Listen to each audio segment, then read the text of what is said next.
ভেতরে ঢুকে গেল, তাই তো?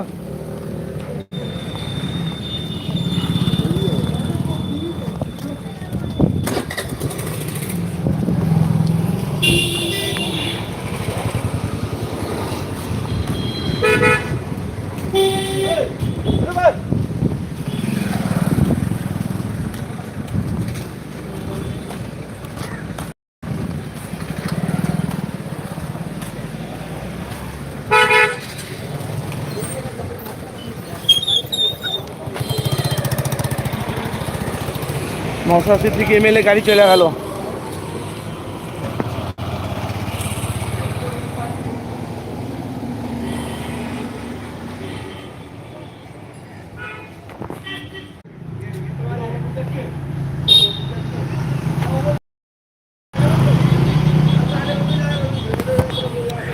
আসসালামু আলাইকুম ওয়া রাহমাতুল্লাহি ওয়া বারাকাতুহু। আপনারা জানেন যেহেতু আজকে শুক্রবার, আজকে নওশাদ সিদ্দিকী ভাইজান ফুরফুরা ছোট দরবারে নামাজ আদায় করে বেরোচ্ছে।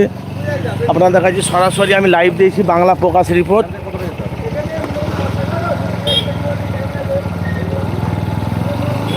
কোথায় কোথায়? মুন্ডলিকা বাজার। ওদিক দিয়ে তো কাছে হতো, ওদিক দিয়ে কাছে হতো, আইয়ে পাঁচ মাথা দিয়ে দূর হবে, ঘোরা হবে না। চিন্তা হবে, এই দেখো কাল তোমার ভিতরে চলে যাবে, নেমে যাবে ওইখানে, তো তোমার সুবিধা হতো একটু।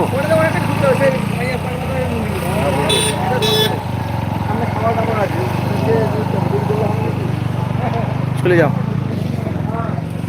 আজকে ফুরফুরা শরীফে আজকে শুক্রবার নওশাদ সিদ্দিকী ভাইজান তারা ওই কী বলছে ওনার বাড়ির দরবার থেকে, মসজিদ থেকে, ছোটো দরবার থেকে নামাজ পড়ে বেরোবে। এখানে এমনিতে রোজার মাসে ভিড় প্রচুর ভাই, বুঝলেন তো।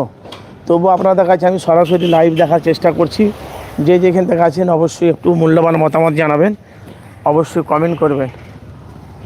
আমার 4-5টা সাংবাদিক মিডিয়ারা আসবে, এখনও তাদের জন্য আমি অপেক্ষায় আছি।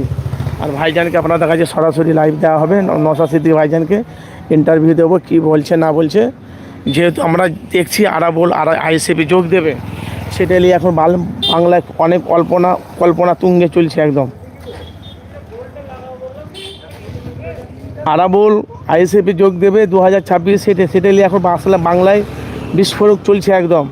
আরাবুল এসে আইএসএফের দলটাকে পুরো একদম পাওয়ারফুল মজবুত করবে। এই জন্য বাংলার মানুষ, এখন অনেক মানুষ তারা এসেছে রোজা রেখে, তারা ফুরফুরা বড় দরবারে, ছোটো দরবারে তারা নামাজ আদায় করে আসছে।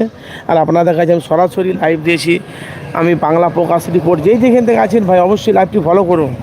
যেহেতু রোজার মাস তো অত কথা বলা যাবে না, আপনাদের কাছে সরাসরি লাইভ দিয়েছি। যেই যেখান থেকে আছেন অবশ্যই আপনারা ফলো করুন। ভাইজানকে আপনাদের কাছে লাইভ দেখাবো। আর ভালো লাগলে চ্যানেলটিকে সাবস্ক্রাইব করে লাইক কমেন্ট শেয়ার করবেন।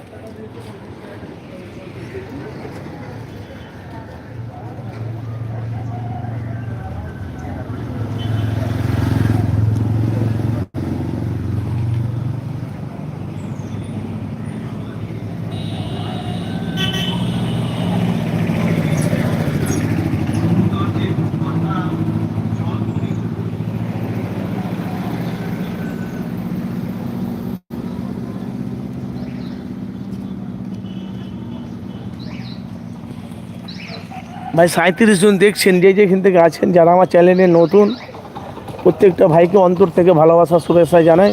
আর যারা আমার চ্যানেলে যারা নতুন, অবশ্যই চ্যানেলটিকে সাবস্ক্রাইব করে পাশে থাকা বেল আইকনটিকে চ্যানেল আমার সদস্য হয়ে যান। আর যারা চ্যানেলটিকে সাবস্ক্রাইব করেছেন তাদেরকে অসংখ্য ধন্যবাদ, সালাম ও ভালোবাসা মোবারক জানাই। আমি এফএস আনারুল মিডিয়া আপনাদের কাছে সরাসরি লাইভ দিয়েছি। এখন ভাই চ্যানেলের নামটা পরিবর্তন করেছি, বাংলা প্রকাশ রিপোর্ট। যে যেখান থেকে আছেন অবশ্যই একটু কমেন্ট করবেন।